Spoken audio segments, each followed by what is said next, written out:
The clock strikes midnight. The fluorescent lights hum overhead. The automatic doors haven't opened in hours. And you're completely alone. Or at least, you think you are.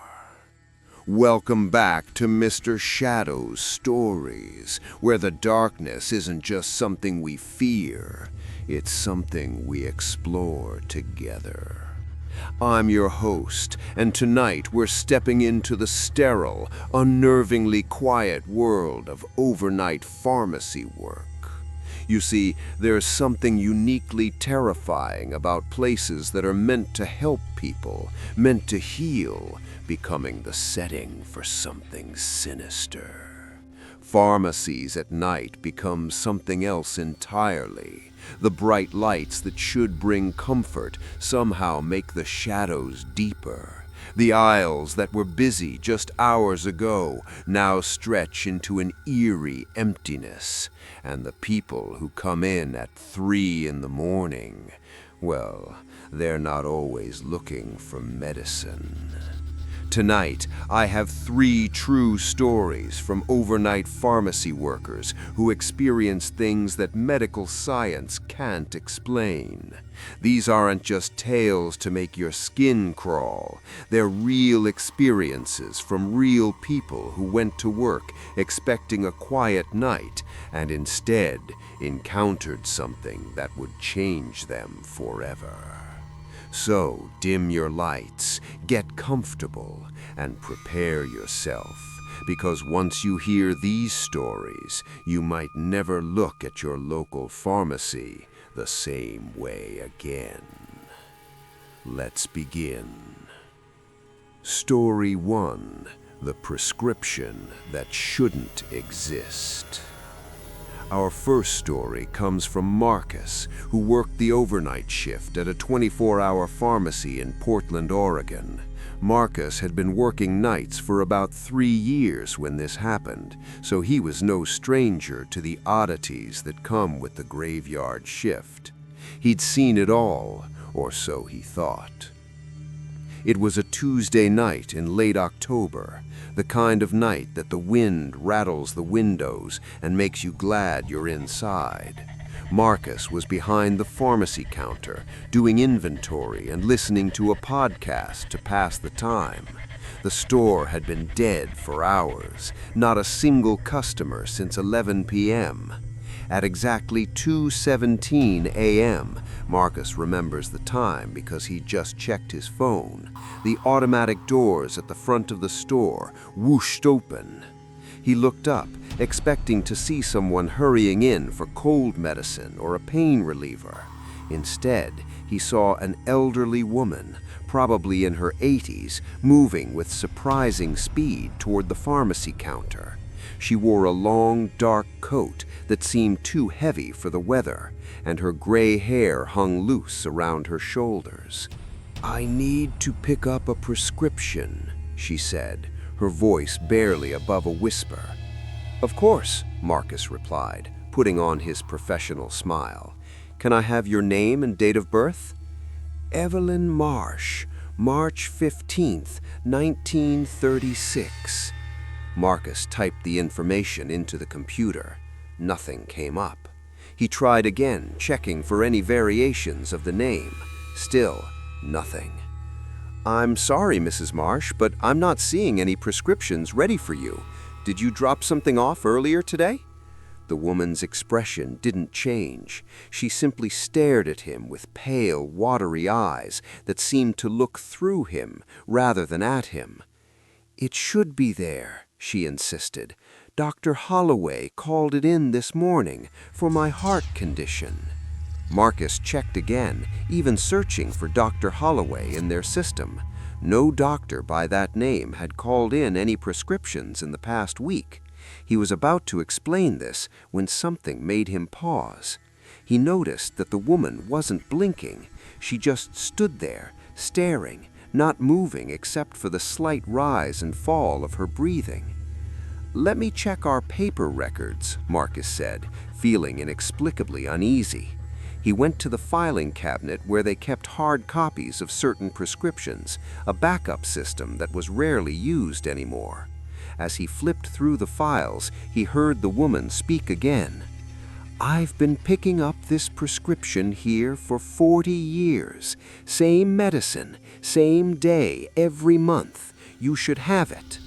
40 years seemed unlikely for someone to have been going to the same pharmacy, especially since the chain Marcus worked for had only been in that location for about 15 years, but he didn't want to argue with an elderly customer. Then his fingers stopped on a folder that seemed older than the others. The paper was yellowed, the edges worn. He pulled it out and felt his blood run cold. The prescription was made out to Evelyn Marsh. The date was October 22nd, 1984, 41 years ago, almost to the day. But that wasn't the part that made Marcus's hands start shaking. The prescription had been marked as final pickup with a note attached. Patient deceased, family notified. Marcus looked up from the paper, his mouth dry. The woman was still standing there, still staring at him with those unblinking eyes. "Did you find it?" she asked in that same whisper. Marcus couldn't form words. He looked down at the old prescription again, then back up at where the woman had been standing. She was gone. Marcus ran out from behind the counter. The store was empty. He checked every aisle, the bathrooms, and even went outside to the parking lot. There was no one. No car driving away, no figure walking into the distance. Nothing. He went back to the counter, and the old prescription was still there, sitting on the workspace where he'd left it. With trembling hands, he read the full note attached to it. Evelyn Marsh, deceased October 22nd, 1984. Cardiac arrest. Last prescription never picked up due to patient death en route to pharmacy. Marcus called his manager, who came in early. They reviewed the security footage together. The cameras clearly showed Marcus walking around, checking the computer, going to the filing cabinet, and running through the store. But they never showed anyone entering through the front doors. They never showed any elderly woman at all. Marcus was alone in that store the entire time. He still works overnight at a pharmacy, but he transferred to a different location, and he never ever checks the old paper files anymore. Story 2. The Man Who Couldn't Feel Pain. The second story comes from Angela, a pharmacy technician who worked in a small, independently owned pharmacy in rural Nebraska. Unlike the big chain stores, this pharmacy closed at 9 p.m. most nights, but they stayed open until midnight on Fridays and Saturdays to serve the community. Angela was working alone one Friday night in December. Well, not completely alone. The pharmacist, Mr. Chen, was in the back doing end-of-day paperwork, but Angela was the only one up front.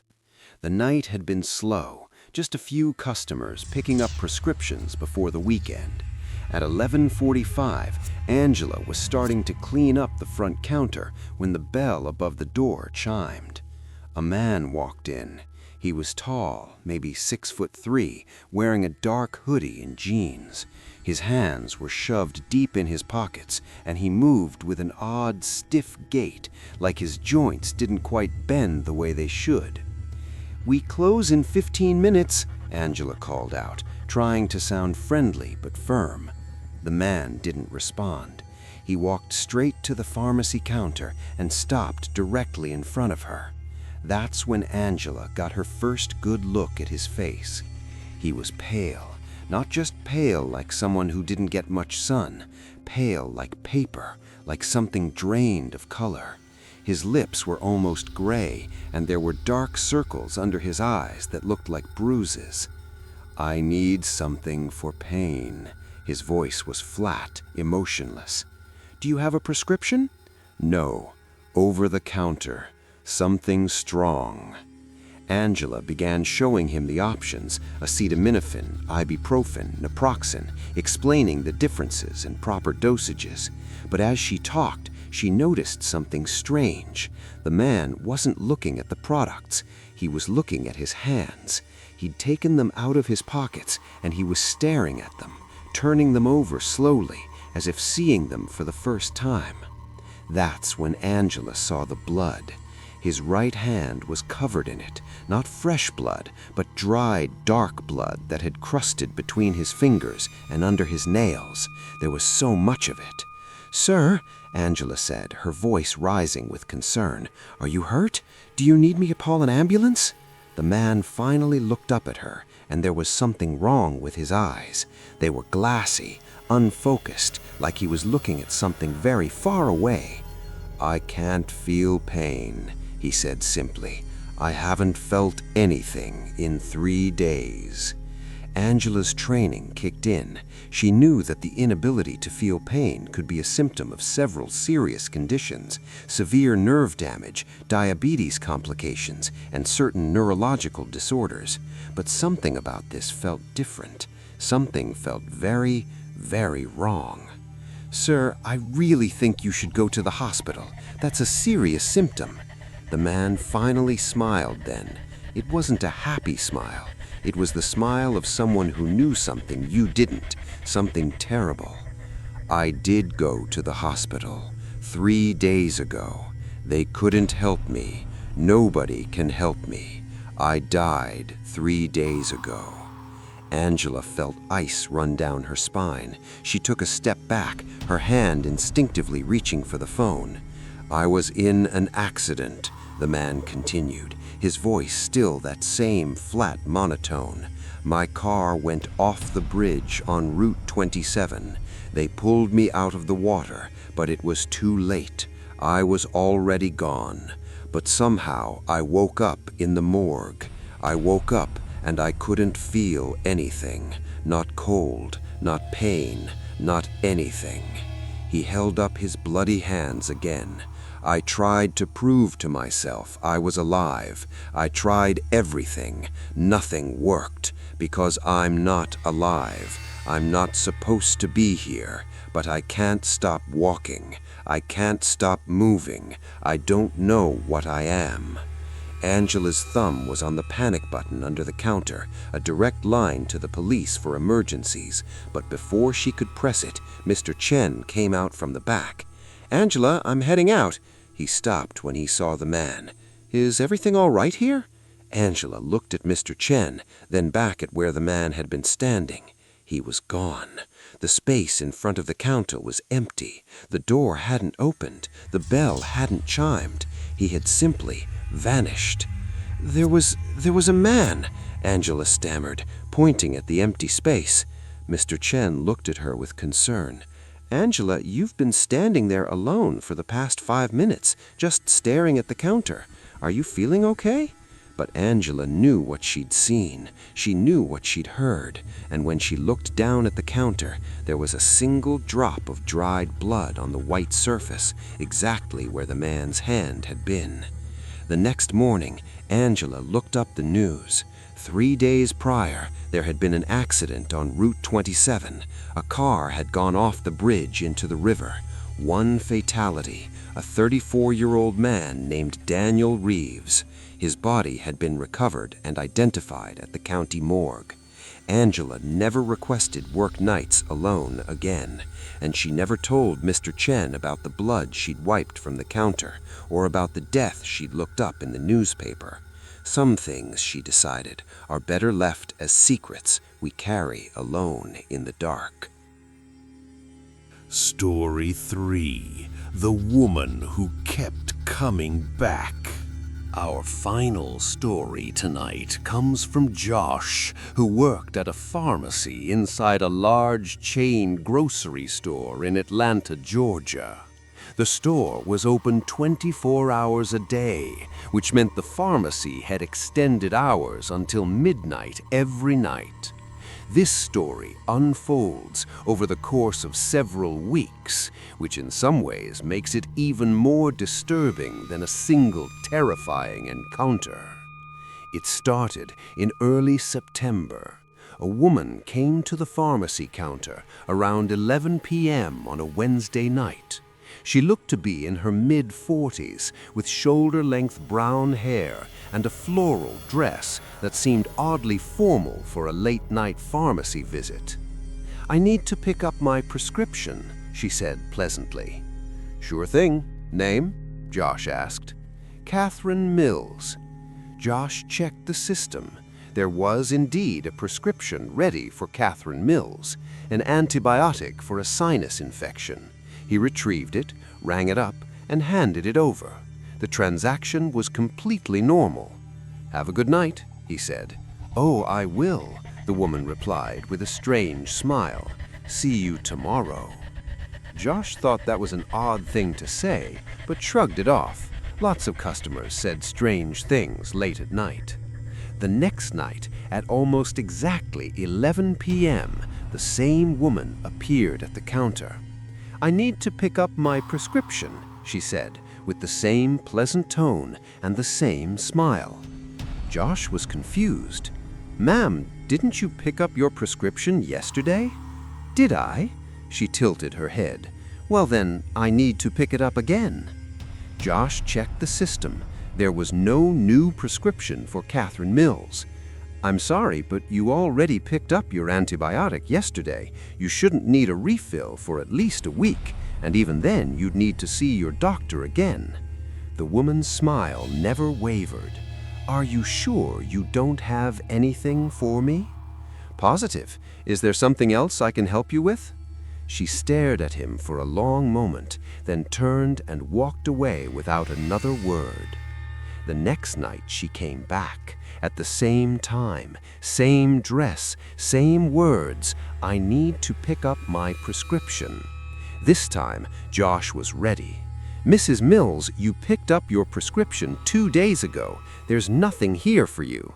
"Oh," she said, and that smile flickered for just a moment. "I must have forgotten. I forget things now, since the accident." "What accident?" Josh asked, feeling a creeping sense of unease. But the woman just turned and walked away, disappearing into the grocery store aisles. This continued. Every single night at 11 p.m., Catherine Mills appeared at the pharmacy counter, asking for a prescription that she'd already picked up. Every night, Josh told her the same thing. Every night, she smiled that unsettling smile and walked away. Josh mentioned it to his co-workers. The day shift pharmacist checked the records. Catherine Mills had only ever picked up one prescription from them, the antibiotic, that first night. No one else had seen her come back except Josh. After 2 weeks of this, Josh decided to do some investigating. He looked up Catherine Mills on social media, in the local news, anywhere he could find information. What he found made his blood run cold. Catherine Mills had died 3 months earlier. She'd been involved in a car accident on her way home from the pharmacy. A drunk driver had run a red light and hit her car broadside. She died instantly. The article included a photo. It was definitely the same woman who had been coming to the pharmacy every night. But that wasn't the worst part. When Josh dug deeper, he found the police report, which was public record. According to the report, the accident had happened at approximately 11 p.m. Catherine had been on her way home after picking up a prescription for a sinus infection, her last errand of the day. She had never made it home. She died on that drive, the prescription bag still sitting on her passenger seat. Josh felt sick. He was seeing a woman repeat the last thing she did in life over and over again, trapped in some kind of loop that she couldn't escape. That night, he waited. At 11 p.m., like clockwork, Catherine Mills appeared at the counter. "I need to pick up my prescription," she said with that same smile. This time, Josh didn't correct her. His hands shaking, he pretended to look in the system, then went to the back and grabbed an empty prescription bag. He wrote her name on it and brought it to the counter. "Here you go, Mrs. Mills. Your prescription is ready." Her face lit up with genuine happiness, not that eerie smile, but real happiness. "Thank you so much. Now I can go home." She took the empty bag, cradled it carefully, and walked toward the store exit. Josh watched her go, tears in his eyes. She reached the automatic doors, and just as they opened, she looked back at him one last time. "Thank you," she mouthed, and then she was gone. Catherine Mills never came back to the pharmacy. Josh likes to think that she finally made it home, that giving her what she thought she needed helped her find peace.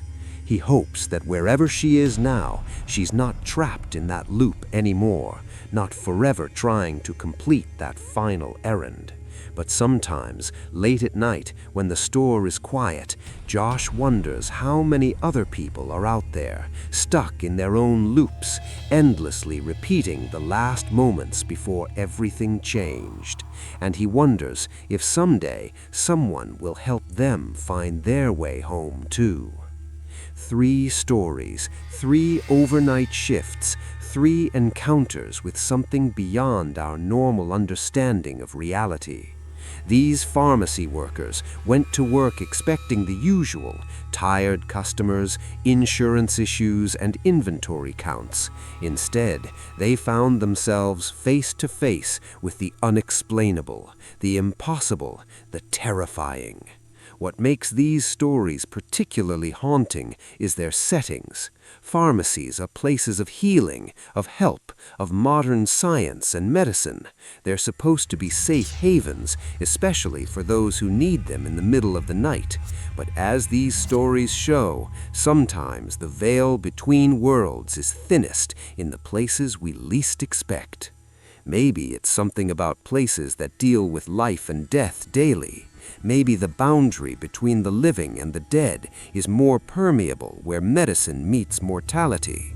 Or maybe, just maybe, some people are so determined to complete their tasks, to finish what they started, that not even death can stop them from trying.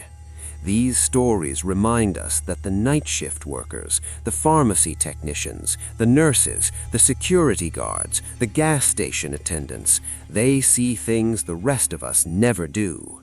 They're awake in those hours when most of the world sleeps, and sometimes they encounter things that shouldn't be awake at all. So, the next time you need to run to the pharmacy late at night, take a moment to appreciate the person behind that counter. They're not just filling prescriptions and ringing up cold medicine. They're standing guard in those strange, quiet hours when anything can happen, and sometimes anything does. Thank you for joining me tonight here on Mr. Shadow's Stories. If these tales have sent shivers down your spine, if you found yourself looking over your shoulder or jumping at strange sounds, then I've done my job. But don't worry, the darkness is just darkness, and the shadows are just shadows. Or are they? If you enjoyed tonight's stories, please subscribe to the channel and hit that notification bell. Every week I bring you true horror stories from real people who've experienced the unexplainable. From haunted workplaces to paranormal encounters to unexplained phenomena, we explore the darkness together. Drop a comment below and tell me, have you ever worked a night shift and experienced something you couldn't explain? Have you ever encountered something at your workplace that defied logic? Share your stories. You never know, yours might be featured in a future video.